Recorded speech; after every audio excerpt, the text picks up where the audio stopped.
अस्सलाम वालेकुम friend, this is Sajid Mughal from learning purpose. 2020 का पहला ट्यूटोरियल है ये एक्सेल से रिलेटेड। तो अब मेरी ये कोशिश होगी कि आपको मतलब ये है कि कम से कम एफ़र्ट यूज़ करते हुए आप मैक्सिमम काम किस तरह ले सकें एक्सेल में। इस तरह की मैं आपके लिए वीडियोस लेके आऊँगा, ठीक है।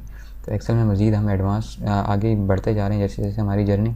तो मैं चाह रहा हूँ कि आपको बेहतरीन किस्म की टेक्निक्स एंड ट्रिक्स बताता जाऊँ जिसकी मदद से आप अपने डेटा को ईज़िली मैनेज कर सकें। तो आज का जो हमारा ट्यूटोरियल है इसके अंदर हम डिस्कस करेंगे कि किस तरह हम अपनी सेल, परचेज़ और कस्टमर सप्लायर को जस्ट 2 शीट्स के अंदर मैनेज करते हुए तमाम डेटा हम एक्यूरेटली इसके अंदर एंटर कर सकते हैं, ठीक है। तो यहाँ पे हमने ये बनाएंगे आज आप इस ट्यूटोरियल में कि हम किस तरह से यहाँ पे सेल्स दिखा रहे हैं, ठीक है। जैसे यहाँ पे हम कस्टमर सप्लायर सेलेक्ट करेंगे, यहाँ वेंडर कहलाता है, ठीक है। अच्छा जी, वेंडर मीन्स के कस्टमर और सप्लायर दोनों मिला के, ठीक है। अच्छा, यहाँ पे हमने इसको सेल्स कितनी करी है, परचेज़, पेमेंट, रिमार्क्स वगैरह, ये तो आपका डेली रजिस्टर हो गया, ठीक है। और आप वेंडर स्टेटस में आप जाएंगे तो यहाँ पे इसकी समरी आ रही होगी, ठीक है। एबीसी एक कस्टमर है आपका, वेंडर है, ठीक है। कॉन्टैक्ट पर्सन क्या है इसका, इसको कितनी सेल्स हुई टोटल, इसके अंदर हम ये फार्मूला लगाया हुआ हमने ये वाला, ठीक है। और इसको हमने परचेजिंग कितने की करी, इससे हमने रिसीविंग कितनी, पेमेंट क्या हुई, अब इसका बैलेंस कितना है, ठीक है। और इस जो बैलेंस है उसकी टाइप क्या है, पेएबल है या रिसीवेबल है, ठीक है। और यहाँ पे ऊपर यहाँ टोटल होके आ रहा होगा आपके सामने कि आपने टोटल सेल्स आज तक कितनी करी हैं, परचेजेस क्या आपको पेमेंट्स आई, ठीक है। आपका नेट स्टेटस क्या है, पेएबल है या रिसीवेबल है, क्या वाले से। तो चलें आज का अपना ट्यूटोरियल स्टार्ट करते हैं। अच्छा, इसके लिए टोटल हमें सिर्फ 2 शीट्स की ज़रूरत होगी। एक शीट पे हम तमाम अपनी ट्रांजैक्शन करेंगे, ठीक है। इसका नाम ट्रांजैक्शंस हम रख देते हैं और दूसरी शीट को हम कह सकते हैं कि मास्टर फाइल, ठीक है। ये हमारे यहाँ पे हम अपने तमाम मास्टर्स बनाएंगे। मास्टर से मुराद ये है कि तमाम वेंडर, बल्कि हम इसको वेंडर का नाम दे देते हैं, वेंडर्स के नाम दे देते हैं, ठीक है। अच्छा, पहले हम ये करते हैं कि हम अपने वेंडर्स बना लेते हैं, ठीक है। तो फ़र्ज़ करें हम यहाँ पे अपना कंपनी का कोई नाम रख देते हैं, लर्न विद पर्पस, ठीक है। डेमो हमारी है और यहाँ पे हम जो है वेंडर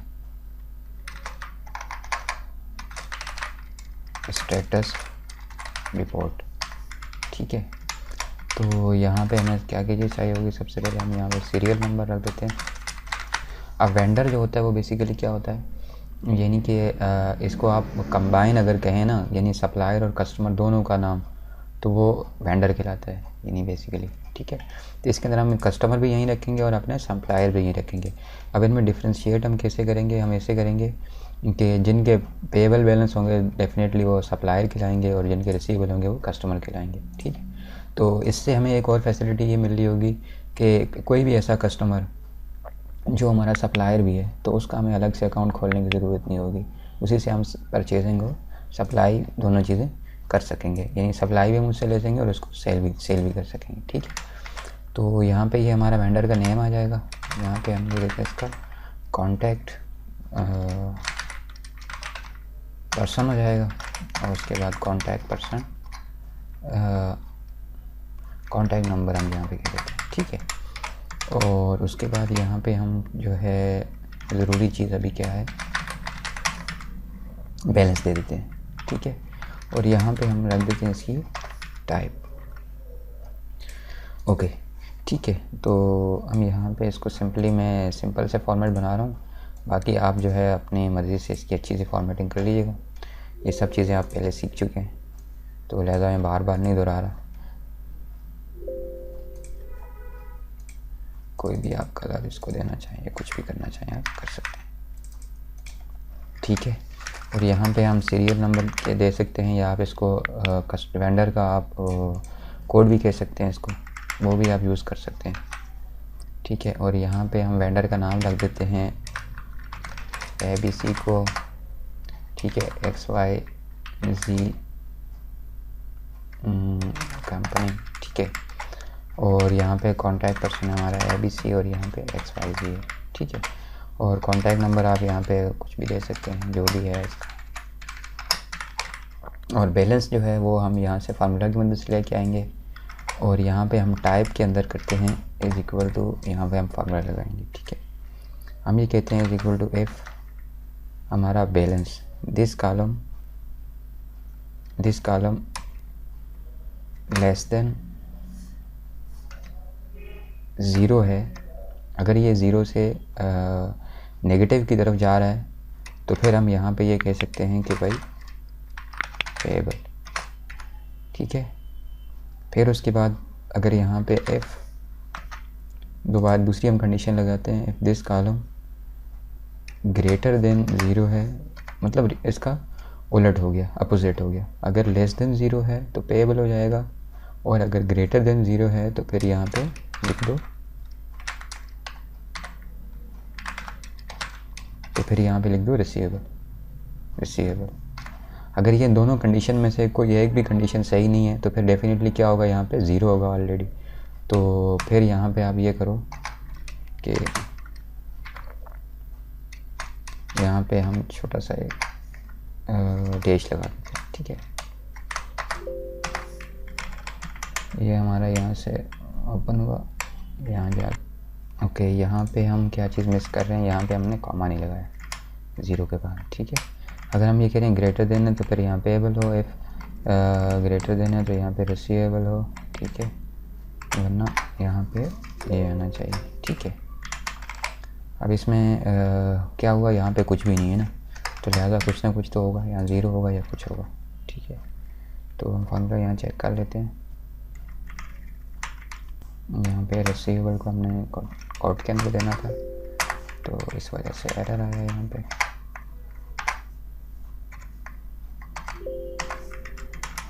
ठीक है, तो यहाँ पे इसको सही कर लेते हैं। ठीक है, अच्छा यहाँ पे हम वैसे चेक कर लेते हैं, यहाँ पे हमारा ये 0 है तो यहाँ कुछ भी नहीं आ रहा, और अगर यहाँ पे हमारे पास फर्क करें -12 है तो ये पेएबल आ रहा है, और अगर सिर्फ हम 12 करके देखते हैं तो ये रिसीवेबल आ रहा है। तो इस तरह से यहाँ पे बैलेंस जो है हमारा वो चल रहा होगा यहाँ पे। ठीक है, अच्छा ये तो हमने यहाँ सिंपल फार्मूला लगा दिया।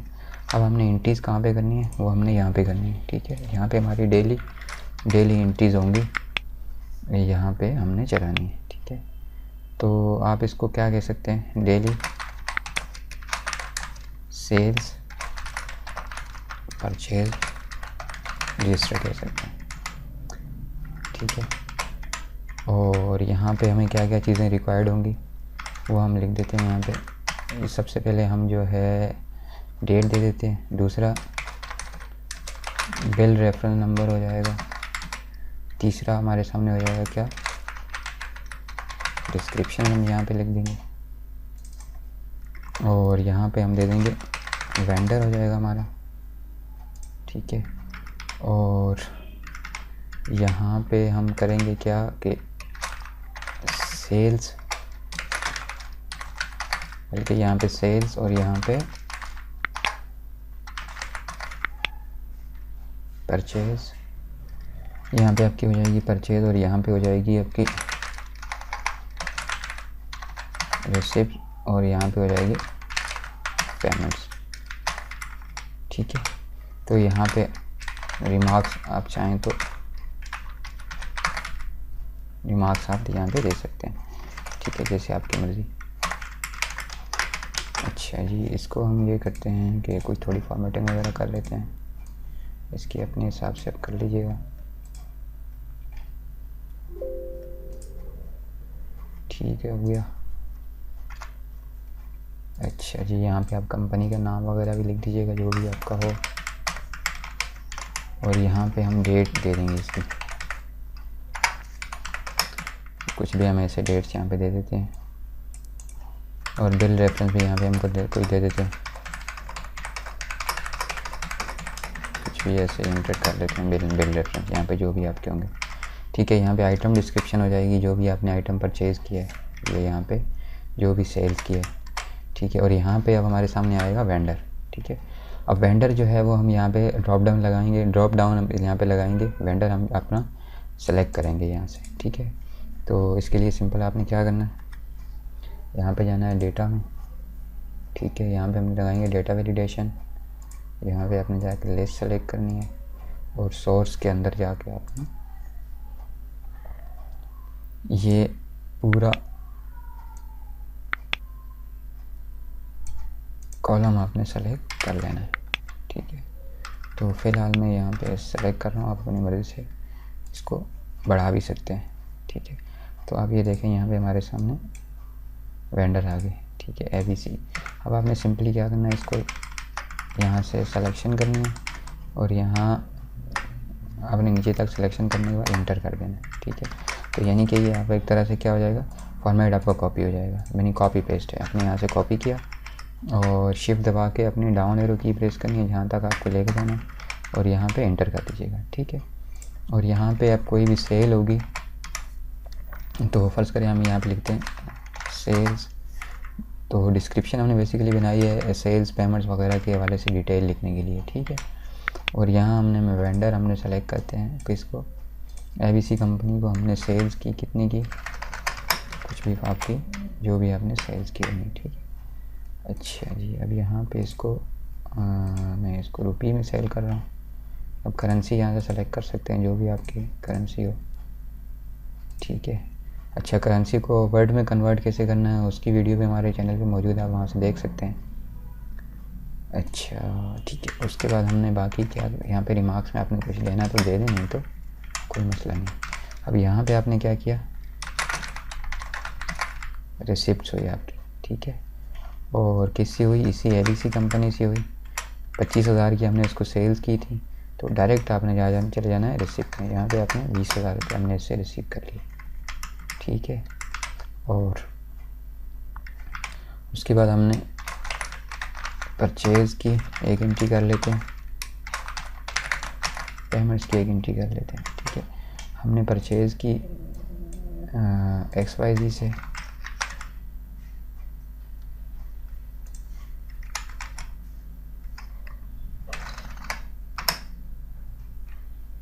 $10,000 की, और हमने इसको पेमेंट कर दी 5,000 की।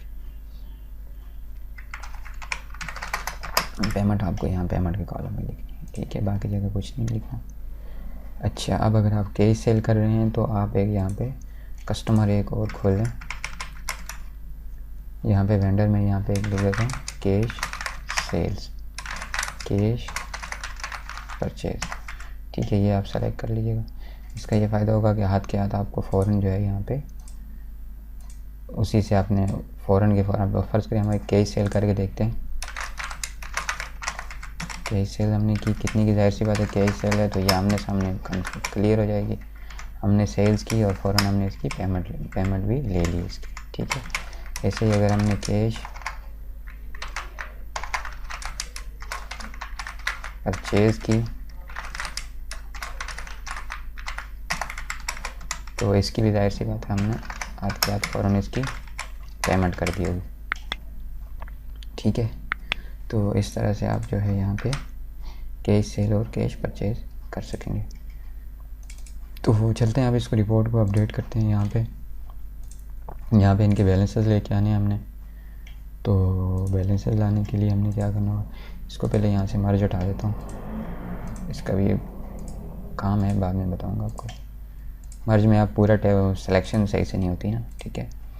तो अब यहाँ पे हम क्या करते हैं, is equal to sum F का यहाँ फंक्शन लगाता हूँ, ठीक है। और हमारी रेंज क्या है, रेंज हमने जाके ये देनी है पूरा टेबल, कहाँ से, यहाँ से, ठीक है। और यहाँ से आपने पूरा सारा सिलेक्शन कर देनी है इसकी, जहाँ तक आपका टेबल जा रहा है। फ़िलहाल मैं इसको पूरा डेटा सेलेक्ट नहीं कर रहा, थोड़ा सा सेलेक्ट कर रहा हूँ आपको दिखाने के लिए। ये हमारी रेंज है, ठीक है। और उसके बाद हमारा क्राइटेरिया क्या है, क्राइटेरिया अब हमारा ये वेंडर होगा। तो ये वेंडर के लिए यहाँ से आपने सिलेक्शन करनी है। ये इस केस में हमारा 20X, यहाँ पे 20X आपने लिख देना है, ठीक है। और एक इम्पॉर्टेंट बात, जो इससे पहले मैंने रेंज सेलेक्ट की थी इसकी, उसके अंदर आपने F4 दबा के उसको फ्रीज़ ज़रूर करना है, ठीक है। अगर आप फ्रीज़ नहीं करेंगे तो ये सही काम नहीं करेगा, ठीक है। ये मैं आपको कई वीडियोज़ में बता चुका हूँ कैसे फ्रीज़ करते हैं। उसके बाद कॉमा सम रेंज। अब सम रेंज हमने क्या करनी है कि हमारी हाँ टोटल सेल्स, ठीक है। टोटल सेल्स को हमने यहाँ से सेलेक्ट कर लेना है। कहाँ तक है अपना 4 से 49 तक हमने लिया था इसका ना, तो ये 49 तक हम ले लेते हैं। अब इसको भी आपने क्या करना है, F4 की प्रेस कर देनी, ठीक है। अब आप ये देखें आपके सामने सेल्स की वैल्यू आ गई है इसको उठ के, ठीक है। लेकिन ये सही नहीं है क्योंकि बैलेंस जो है, बैलेंस पे हमें सिर्फ बैलेंस चाहिए, इसमें से पेमेंट लेस करने के बाद हमें चाहिए। अच्छा, इसको हम यहाँ पे ये कर सकते हैं कि हम क्या करते हैं यहाँ पे कि यहाँ पे हम कॉलम इंसर्ट करते हैं 1 2 3 और ये इस तरफ कॉलम इंसर्ट करते हैं यहाँ पे। अच्छा, मैं यहाँ से शॉर्टकट की इस्तेमाल कर रहा हूँ, तो आप यहाँ से डायरेक्टली इंसर्ट भी कर सकते हैं ऐसे, ठीक है। अब इसको नाम दे देते हैं सेल्स का। जिस तरह से हमारे ये यहाँ पे जो हेडिंग आ रही है इसी को हम यहाँ से कॉपी करते हैं और यहाँ पे पेस्ट कर देते हैं परचेज़ का, ठीक है। और यहाँ पे हम दे देते हैं बैलेंस का, ठीक है। ये हमारी सेल्स हो गई। अब आपने क्या करना है, जस्ट इसको F2 करके कॉपी करना है, कंट्रोल V सब जगह पे आपने पेस्ट कर देना है। अब आपने सिर्फ क्या करना है कि इसमें से जो आपका सम रेंज है ना वो आपने चेंज कर देनी है। सम रेंज आपने रखनी है कौन सी, यहाँ से। अब ये जो है अपना सेल्स हमारी E था, F है, G है, H है, इसी पैटर्न से इसको आपने सेट कर देना, ठीक है। तो यहाँ पे E के बाद क्या आता है, F आता है, हमने यहाँ पे F कर दिया, यहाँ पे भी आपने F कर देना है इसको, ठीक है। और यहाँ पे F के बाद क्या आता है, G आता है ना, वहाँ पे G है, हमारा G कॉलम है, तो यहाँ पे हमने G कॉलम कर दिया। G के बाद हमारा क्या है, H कॉलम है, तो यहाँ पे भी हमारा ये H कॉलम हो जाएगा, ठीक है। तो इस तरह से हमने ये कर लिया।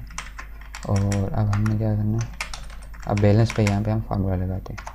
अब बैलेंस हम कैसे निकालेंगे, सेल्स अगर हमने उसको की है तो उसमें से हम उसकी रिसीविंग लेस कर देंगे, रिसीविंग उसमें से लेस कर देंगे, ठीक है। और परचेजेस भी हम लेस कर देंगे और ऐड कर देंगे हम इसमें से पेमेंट्स, ठीक है। तो ये हमारे सामने आप देखें बैलेंस क्या आ रहा है, बैलेंस आ रहा है 25,000 की हमने सेल की थी, इससे हमने रिसीविंग ले ली 20,000 की, तो हमारे पास 5,000 का बैलेंस रिसीवेबल में आ रहा है, ठीक है। अब यहाँ ये इसको हम थोड़ा चेंज कर लेते हैं, यहाँ हम ई की जगह हम यहाँ पे जे कर देंगे क्योंकि हमने पहले फार्मूला कहीं और लगाया था। अब हम इसको चेंज कर देते हैं, जे कर देते हैं, सॉरी जे नहीं है आई है ना, तो यहाँ पे इसको भी हम आई कर देते हैं। तो ये देखें यहाँ पे क्या हो गया, फार्मूला हमारा अपडेट हो गया। अब आपने इसको ये करना है, कंट्रोल C किया और यहाँ नीचे तक इसको एंटर कर दिया, ठीक है। अब आप ये देखें आपके सामने बैलेंस सबके उठ के आ गए। अब ये देखें हमारी XYZ कंपनी है, इसको हमने 5,000 रुपये पेएबल है और ये दूसरी जो है इसको हमने रिसीवेबल है इससे, ठीक है।